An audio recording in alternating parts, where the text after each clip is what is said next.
Bismillahirrahmanirrahim. Assalamualaikum warahmatullahi wabarakatuh. Perkenalkan, nama saya Salbela Firdausi.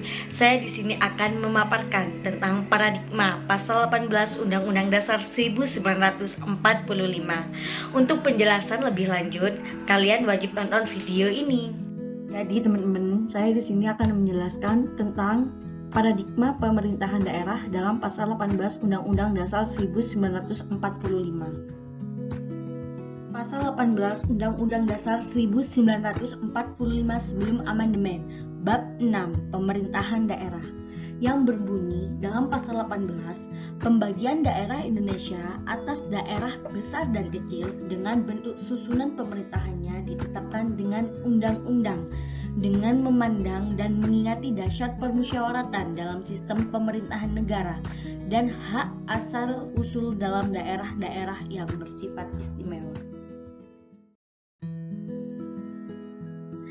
Jadi yang dimaksudkan dalam pasal 18 UUD 1945 adalah bahwa Indonesia itu akan dibagi dalam daerah-daerah provinsi, dan dari daerah-daerah provinsi itu dibagi lagi dalam bentuk yang terkecil, dalam daerah-daerah yang lebih kecil.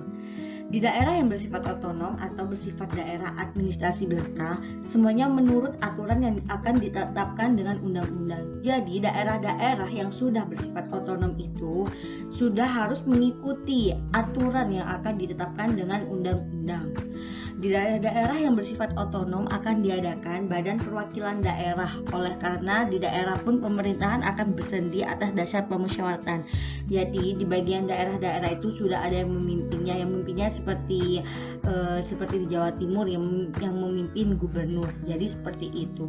Di setiap daerah sudah ada yang memimpin yang sudah dikendalikan oleh pemerintahan pusat. Pasal 18 Undang-Undang Dasar 1945 hasil amandemen.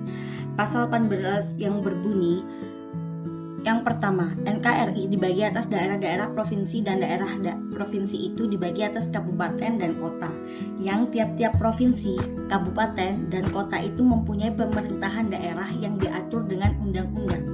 Yang kedua, pemerintahan daerah provinsi, daerah kabupaten, dan kota mengatur dan mengurus sendiri urusan pemerintahan menurut asas otonomi dan tugas pembantuan.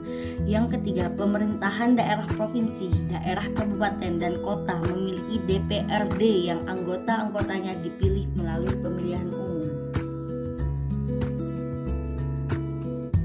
Nomor 4, gubernur, bupati, dan wali kota masing-masing sebagai kepala pemerintah daerah provinsi, kabupaten, dan kota dipilih secara demokratis. Yang kelima, pemerintahan daerah menjalankan otonomi seluas-luasnya, kecuali urusan pemerintahan yang oleh undang-undang ditentukan sebagai urusan pemerintah pusat. Yang keenam, pemerintahan daerah berhak menetapkan peraturan daerah dan peraturan-peraturan lain untuk melaksanakan otonomi dan tugas pembantuan. Susunan dan tata cara penyelenggaraan pemerintah daerah diatur dalam undang-undang. Yang ketujuh, susunan dan tata cara penyelenggaraan pemerintahan daerah diatur dalam undang-undang.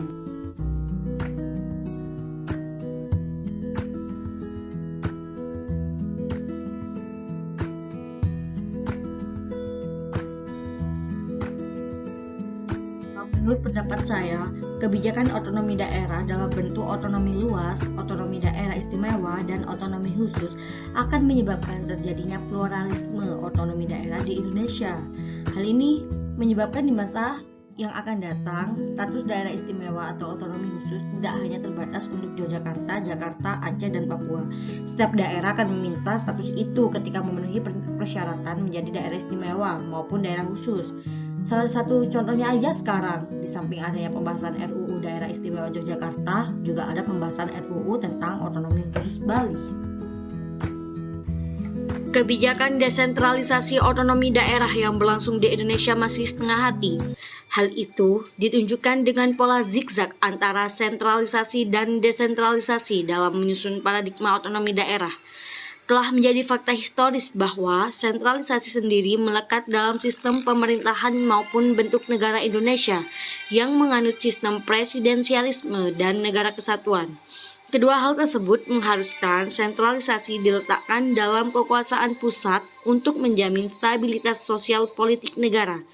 Namun demikian, pada praktiknya, kemudian hal itu memicu daerah bergejolak, karena selama ini ketimpangan antara pusat dan daerah, utamanya dalam isu ekonomi maupun sosial budaya. Terima kasih teman-teman yang telah menyaksikan video saya. Kurang lebihnya mohon maaf dan wassalamualaikum warahmatullahi wabarakatuh.